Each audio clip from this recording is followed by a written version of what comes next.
Welcome to the P.A.S. Report podcast. If you're tired of censorship, outraged by government abuses, and thirsty for real insights, then you're in the right place. Get ready, because here, the fight for freedom never ends. Here's your host, Professor Nick Giordano. What's up, everyone, and welcome to the P.A.S. Report podcast. This is your host, Nick Giordano. I'm glad you could join me today. Make sure you are following and subscribe to the podcast so you never miss an episode. Also, visit the P.A.S. Report website, pasreport.com, and share this episode with your family and friends. And to all the mothers out there, I hope you had a fantastic day yesterday, because you do so much, and yet you don't get the appreciation that you deserve. And I just want you to know that the men do appreciate it in your lives. The children appreciate it. They just may not say that. But I hope you had a great day. Now, today I have a lot to unpack, because the central theme of this episode is going to be our government has failed spectacularly when it comes to infrastructure, trade, and a whole host of issues in the United States. I mean, over the decades, we have wasted trillions of dollars in pure waste. Most recently, you look at the Biden administration's $1.2 trillion infrastructure bill. And yet, what do we get out of it? What is our return on investment? You know, America's core systems, our infrastructure is crumbling before our eyes. Our skies are becoming increasingly unsafe. Our trade policies are old and outdated. And our priorities are dangerously misplaced, right? Neocons, they want to fight endless wars as opposed to rebuilding the United States and setting the stage for us to lead the 21st century. Now, before we dive into all that, there are a few important developments that we need to watch out there this week. First is we may have averted a crisis, at least for now, when it comes to India and Pakistan. You know, tensions between India and Pakistan, both nuclear powers, they appear to be easing, and President Trump was able to broker a ceasefire. That's certainly welcome news, especially in a world that is already dangerously unstable. It's already on edge, and one misstep, there could be a powder keg. We'd be staring down the barrel of a catastrophe that the world cannot afford if these two countries go to war. So hopefully cooler heads prevail. And again, a lot of times you see the media leading with certain stories, the brink of war. But the truth is that we've seen this game be played before. The president stepped in. He doesn't want to see more war. He wants stability around the world. And I think cooler heads prevailed in this situation. And we've seen these flare-ups before between Pakistan and India. Hopefully this one dies down soon, because both need to recognize they have a major responsibility on the world stage, given that they are nuclear powers, and things could quickly spiral out of control. We are also seeing signs that tensions with Iran might be cooling down just a bit. So the B-2 stealth bombers that were at Diego Garcia have now been returned to Whiteman Air Force Base. They've been replaced with B-52s that have been rotated into Diego Garcia. And if you call my interview with George Hill, you'll recall that he warned that the date is late April, early May, that's the window of concern, and he was spot on. Of course he was. The cost of keeping advanced military assets deployed in the region indefinitely is not sustainable. It costs us millions upon millions of dollars per day. And maybe, just maybe, we're seeing diplomatic movement take place. We're seeing gains being made in diplomatic talks, because let's be honest, in order to resolve the Iranian nuclear crisis, the best outcome would be to resolve it peacefully. If we need to go to war, that's a different story, but right now, we could still try to resolve this peacefully. And let's not forget, we have to keep a wary eye on the mullahs of Iran, because they are masters of delay tactics, masters of it. And so we can't have endless talks that go nowhere. Hopefully they realize that they're dealing with a new administration, a different administration, that our foreign policy is no longer based on the idea of don't, like the Biden administration, where there's no follow-up. And we also have to be wary of the D.C. war hawks that have been itching to go to war with Iran for decades. Again, I think at a time where we're seeing global instability, I think that this is the last thing we need right now. And something else that George and I talked about when he was on the show a few weeks ago was the idea that Iranian agents are already here in the United States, Hezbollah agents here in the United States, and we haven't heard any announcements coming from the border czar, Tom Homan, who is doing a great job, or the Department of Homeland Security Secretary Kristi Noem, or the director of the FBI, Kash Patel, that they've been able to round up these people for deportation and removal from the United States. So if any war does break out with Iran, understand, it does come here to the mainland, and we do have to understand that. Now, all this ties into a bigger picture, because while many of our politicians fixate on policing the globe and chasing abstract geopolitical ambitions, they've completely ignored the basics here at home. And we saw it again with Newark Airport, that just experienced yet another radar blackout. You know, the FAA is running on floppy disks. They're buying parts off eBay.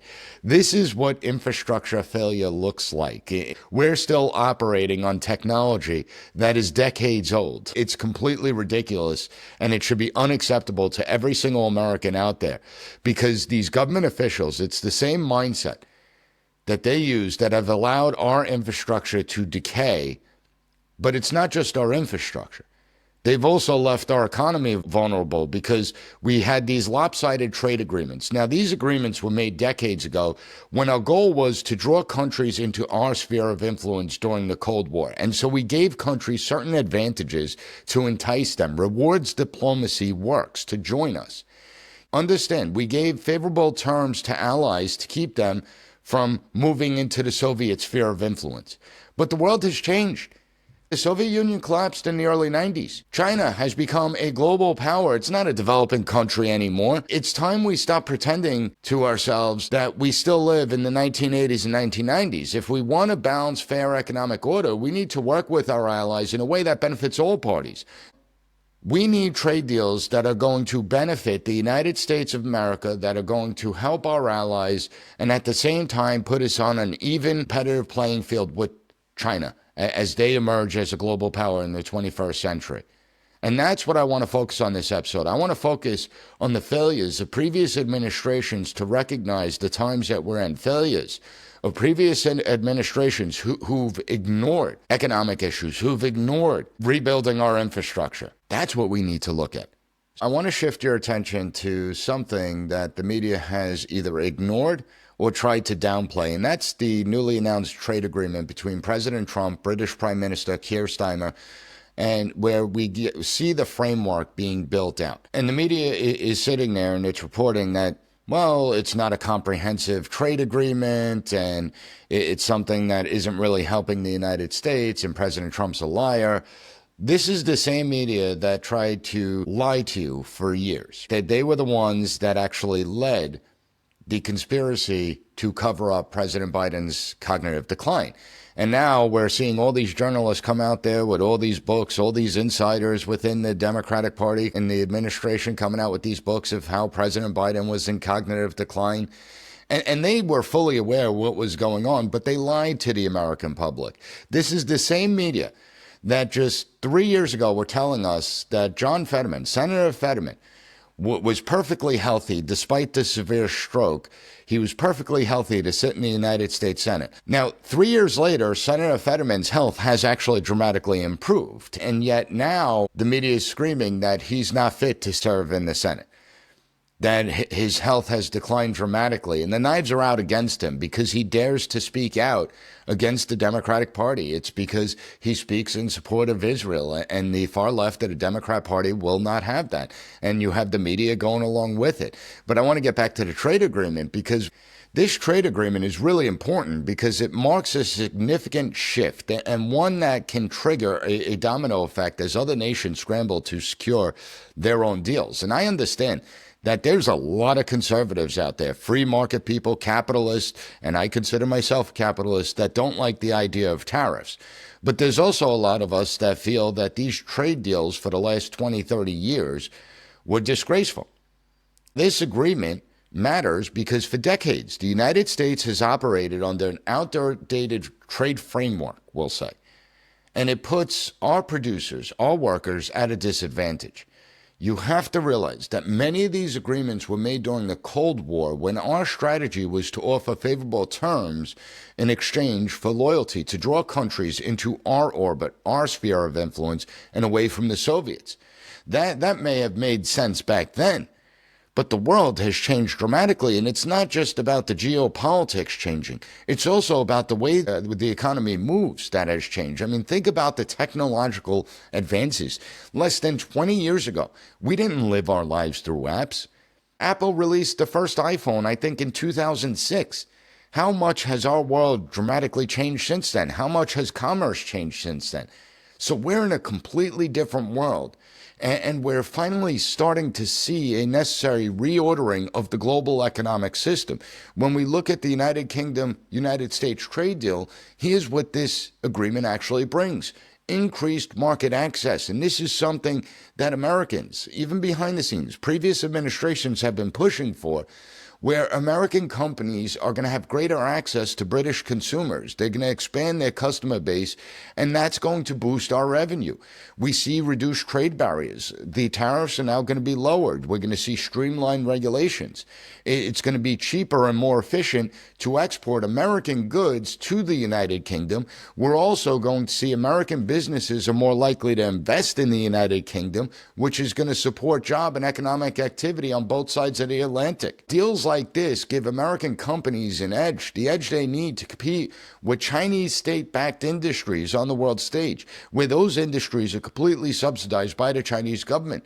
And it's funny because when you read the press in America, you have the American press saying that this deal does nothing, that President Trump, it was all a ruse, it's all a show, it doesn't change anything. You go over to the United Kingdom press and they're saying, oh, Keir Starmer got rolled over. He gave up too much to the United States. He gave up too much to America. It's hysterical when you look at the media. But for the United Kingdom, they're going to get lower tariffs. British products become more competitive in the U.S. markets. We're going to see increased investment opportunities for UK companies to come here and build out sectors both here and in their own country, like pharmaceuticals, where Britain is one of the global leaders. And the access that the British will have in our markets, making it easier for them to enter our markets, is certainly going to benefit employment for the British people. With fewer restrictions, trade can flourish. And it doesn't stop there. This trade deal is going to create a $5 billion opportunity for new exports for our farmers, our ranchers, our producers.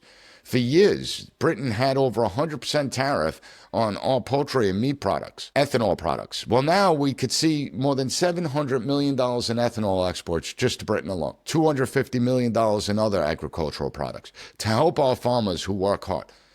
And we're going to be able to stabilize critical supply chains, especially in the pharmaceutical sector. And this is a big deal because guess what? COVID revealed just how dependent we are on countries like China, which this is a national security issue. It's a strategic vulnerability that we have. We don't have generic medications being made here in the United States. 90% of all generic medications are made over in China. 100% of acetaminophen are made in China. Well, now the United Kingdom and America could work together to reduce that dependency. And when we're speaking of China, we have to understand that negotiations have started with them as well. Something very interesting happened in Beijing last week and throughout mainland China. We started to see mass protests of factory workers. You have 16 million factory workers that have been let go. They haven't received their last paycheck. Their factories have been shuttered. They've gone cold. And remember what I told you. The Chinese government doesn't necessarily worry about our tariffs on them. What the Chinese government worries about is their own people. And now the Xi Jinping regime is starting to feel pressure from those people. And they only really have three options. The first option is to continue to play hardball with us, but they have to crack down on the protests. And if they crack down on the protests in the usual fashion that they do, where the protest organizers simply disappear, they risk a bigger backlash. You had 600 to 800 million Chinese people brought out of the depths of poverty and into the middle class over the last 30 years. People don't want to go back into poverty. And if the Chinese government cracks down too hard on these protests, you can actually end up seeing a bigger backlash. The second option is to launch an attack on Taiwan. The idea is when countries are in economic decline, particularly authoritarian countries, that they, in order to regain support of the people, well, they could launch a war. Putin was masterful at this when they took over the Crimea in 2014, and China may be considering doing the same thing with Taiwan. As the government becomes more desperate, as the pressure on the government builds, well, why not try and instill that sense of nationalism? Achieve China's long-term strategy to recapture Taiwan and make the people rally around the flag and alleviate the economic pressure that's on this government. The third option is the best option, we'll say. And these are just negotiate with us. Just make trade more fair. Why is it that if an American company wants to do business in China, well, they got to be owned 50% in China by a Chinese company? We don't have those restrictions here. Okay, now, these talks that have begun are inherently adversarial, as they should be. China is no longer a developing nation. China is a first world country, and it's the greatest economic threat to the United States. It's the greatest strategic rival to the United States. And the tragedy is that these tough negotiations, they shouldn't have started now. These negotiations should have started in the early 2000s, before the Communist Chinese Party had the leverage it enjoys now. We allowed the CCP to manipulate global markets for decades, hiding behind the World Trade Organization loopholes as a developing nation. And that time is over. We got to stop it. We have to take a tough approach when it comes to China, and we have to balance it out. If we do nothing, well, then China ultimately will win. Again, it's not looking to take advantage of China. It's looking to make things more fair in the global economic system. And if the Trump-Starmer deal is any indication, I think we're finally going to begin to see decades of failed trade policy begin to get corrected. Policies that have left American manufacturing gutted. Policies that left an entire group of Americans down and out. Policies that have led to our supply chains being dangerously exposed. This is long overdue. And hopefully, we could see some successes here. Now, in the next segment, I'm going to get to the FAA, because what's going on in the FAA reveals a broader picture, again, of the failures of previous administrations to do their jobs for the American people. One of the most infuriating failures of government incompetence that we've witnessed in quite some time. And there are so many out there that you could choose from. But when it comes to our air travel infrastructure, Americans want to feel safe when we go on planes. I mean, we're supposed to be the global superpower. And you have the political class that every time they pass a historic infrastructure bill, they begin to pat themselves on the back. But if these infrastructure bills were really tackling our infrastructure, why is it that our Federal Aviation Administration is still operating like it's 1975? We've now had multiple radar blackouts over in Newark Airport in just the last few weeks. You've had planes having to be diverted. This should be unacceptable. How many near misses on the runways are becoming disturbingly common over the course of the last decade? We're seeing this increase each and every year. Just a couple months ago, we had the crash at Reagan National Airport. And here's the thing, this isn't new. I mean, people have been warning about Reagan National Airport for years. Reagan National Airport is handling 10 times the volume that it was built for. And it hasn't been upgraded to handle the increase in the volume that they're saying. People have also warned about the FAA's outdated systems. It's not that hard to see what's going on. But, Congress after Congress, administration after administration, they all ignore it. They do nothing. You have the Secretary of Transportation, Sean Duffy, who I think is doing a great job out there. He came out the other day and he explained how the FAA, some computers within the FAA still use floppy disks. And you heard that right. Like, it's amazing to me. Floppy disks. My first computer was a Tandy 1000, and that's what they're operating on. That's completely ridiculous. Think about it logically. My students today, 90% of them, more than 90% of them, 99% of them, have no idea what a floppy disk is. Most of them never have even seen a floppy disk. Then they never used one, that's for sure. It would be like me with 8 tracks. And amazingly, when a parts breaks on the computers, it's not like you could just source it out and get a new part. As a matter of fact, again, Transportation Secretary Sean Duffy stated that they have to go to eBay to find a replacement part. Are you kidding me? This is the United States of America. We have an annual budget of $7 trillion, and our aviation safety depends on obsolete technology that nobody would even recognize in this day and age. That's ridiculous. We have to go to eBay to get parts, not for nothing. But when it comes to air travel, it's kind of important to get that up to speed technologically. It's a really important component to our infrastructure. You have the safety. How many hundreds of millions of lives are at risk each and every year that are going to be flying on planes? And it's not just about the passengers. I mean, obviously, that's the most important part. But how many trillions of dollars in economic goods are going through our skies? And yet our radar system is over 50 years old. That's unacceptable. Passenger travel went from 383 million people in 1970 to 3.9 billion people today. That's global air travel. And if we look at America alone, air travel has increased tenfold over the same period. Yet we're still running critical aviation systems on copper wire, while fiber optic, which is faster, more secure, more reliable, is on the sidelines. It's beyond disgraceful, and it's dangerous. And really, what I want to do is look at where has all the infrastructure money gone? I mean, think about it logically. You know, you could go back to the George W. Bush administration and infrastructure spending there, especially after 9/11. You would think that we would have upgraded our radar systems, given that 4 planes were turned into weapons of mass destruction. You would think that would have been a good time to say, you know, maybe we need to modernize our systems a little bit. Or you could go back to President Obama. Remember, shovel-ready jobs. We wanted to stimulate the economy, and so we were going to create these shovel-ready jobs to rebuild America's infrastructure. But it turned out, as President Obama later said, shovel-ready wasn't as shovel-ready as he thought. And then you have the first Trump administration. We can't ignore it. They could have tried to tackle the infrastructure bill, particularly during the coronavirus, where we were spending trillions of dollars.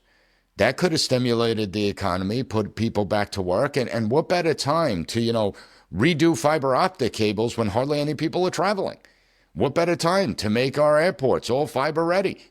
What better time to redo the highways and the energy grid? And then we have to look at the Biden administration, because this one really burns me up. You remember the $1.2 trillion infrastructure bill that the last administration championed? I warned at that time. I warned. It was a glorified money laundering scheme. And it was a scheme for special interest groups and ideological zealots. And sure enough, when we look at it, I did a whole breakdown on the episode back then. 30% of the money allotted, the $1.2 trillion, went to actual infrastructure. And that's me being generous, because how many of those dollars have actually been spent and how many of it actually went to infrastructure? And I'm talking about traditional infrastructure. I'm not talking about the BS new definitions that they make up. I'm talking about FAA systems. I'm talking about, safety in our skies. I'm talking about highways and bridges and roads, tunnels, trains. I'm talking about power grid systems, water supply plants. That's traditional infrastructure, not what the last administration deemed it. Electric charging stations that they build, 7 in a 4-year period after tens of billions of dollars were allocated towards it? And if you look at where the tax dollars went, I'll just point to a few examples. You had $100 million on something called the Healthy Streets Program. Now, this is supposed to focus on the human experience. Are you kidding me? The human experience of healthy streets. And it sounds like something straight out of a college DEI seminar. We spent millions, went to reducing trespassing fatalities, mostly people trying to cross the train track when a train is coming. According to the Department of Transportation, about 400 people are killed each and every year. Here's the thing. Do we really need to spend millions of dollars on that? Does it really cost millions of dollars? And I'd like to know, I'd like an accounting. Have any of the railroad crossings been upgraded to prevent people from trying to jump the tracks? And for people that are intentionally trying to jump the tracks, well, they made a really poor decision in doing so. We had millions of dollars, your money, spent to promote women in the trucking industry. $30 million for a campaign to increase awareness of career opportunities in transportation. Focusing on diversity, of course, not competency. It was based on race and gender. As we need air traffic controllers, we're not encouraging people to go get the education and certification to become an air traffic controller. Instead, we're focused more on diversity. and gender. Millions allocated to study how marijuana impairs driving, as if we don't already know the answer to that. You're going to waste millions of taxpayer dollars on another useless study that we already know the answer, that it does impair driving. And if you drive high, you're much more likely to crash. Kill yourself, kill someone else, kill innocent victims. So we know how deadly it is. $2.5 billion, $2.5 billion with a B, to turn schools into green schools. $75 million for an open challenge and research proposal pilot program where they don't lay out what the parameters are for this research pilot program. So we know it's part of a slush fund that, those connected to the power brokers will get that money. $1 billion to study how to reconnect cities through capital projects, whatever that means. $250 million to combat invasive species. Now, people will be like, well, that's good. We don't want invasive species eating our crops. And yes, I understand that. But something that I brought up time and time again is the boll weevil, right? We spent hundreds of millions of taxpayer dollars fighting the boll weevil. Since Dwight D. Eisenhower, actually. Hundreds of millions of dollars. And yet the boll weevil population has only increased, not decreased. Just saying. Let's not forget the billions of dollars that Lee Zeldin, the EPA director, was able to uncover for environmental justice programs. This is why nothing gets fixed in the United States. This is why Newark Airport's radar continues to go down. This is why the FAA uses ancient systems.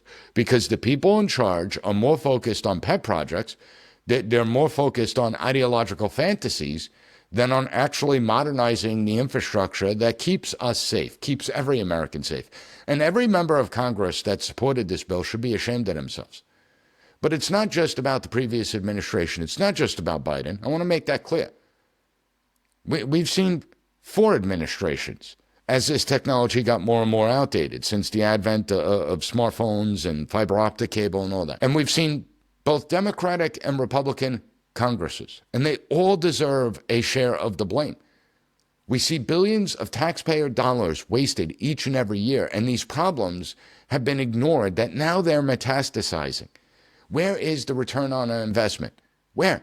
And this is what happens when government gets too big, too bloated, too out of touch, and care less about the people it swore to serve.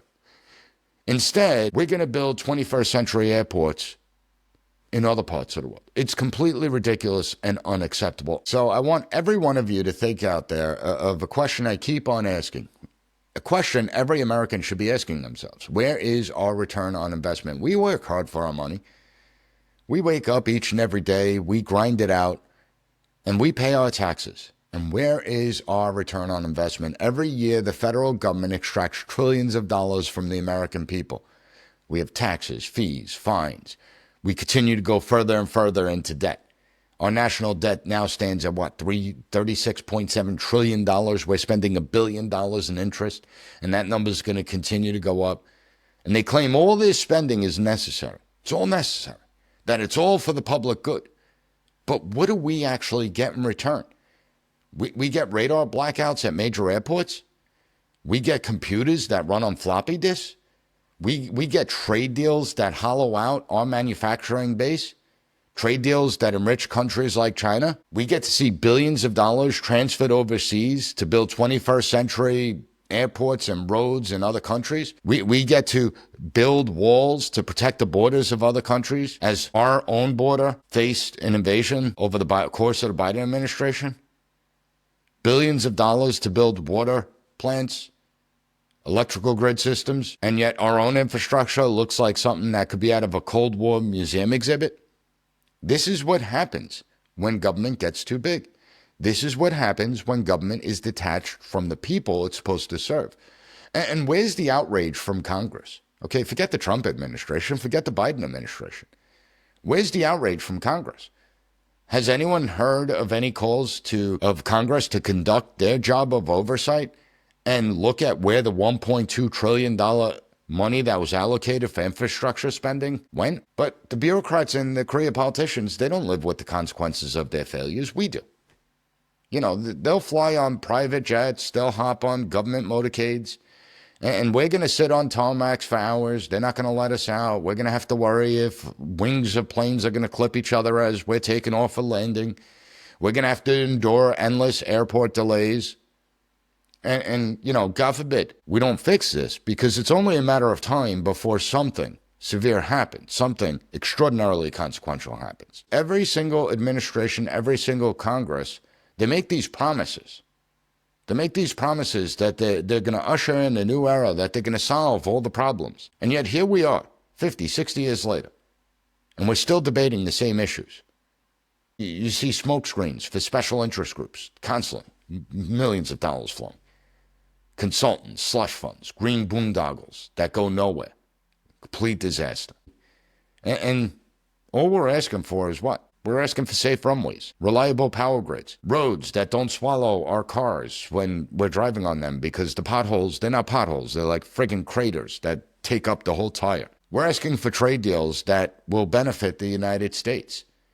And again, if Trump could get countries to move 10 or 20% in our direction, that's a huge win. We're asking to rebuild part of our manufacturing sector. We understand that not every job is coming back. When it comes to textiles, we're not going to be making mass textiles here in the United States. But we do need to bring manufacturing back. We need a steel industry. We need an auto industry. We need to make sure people have good paying jobs. And we need to make sure that our national security, that when it comes to critical life goods, like pharmaceuticals, like semiconductors, that we have the capabilities to build them here in the United States. See, for decades, we've been sold a lie. The lie that the more spending that we do, it's going to equal better outcomes. But it doesn't. It's just forking over trillions of dollars more. And we keep thinking, well, the system's going to fix itself. But it never does, because here is the truth. The system is broken. And it's broken because it was never designed to prioritize efficiency or results. Remember, our founding fathers did want government to be slow, awkward, and inefficient. That's part of the safeguards that were built into the system to protect us from a tyrannical government. But over the course of the last several decades, we've seen a shift. We've seen how that inefficiency was actually taken advantage of, how the power brokers, the political elites manipulated it so that they could design it to grow the government, to protect insiders and keep this grift going. But there are people that are saying enough is enough, and that's ordinary Americans who are no longer buying what the establishment is selling. People who are demanding real reform. People who understand that we don't need a bigger government. We just need a better, leaner, and more accountable one. That these problems can be fixed if we just put in the right and competent people.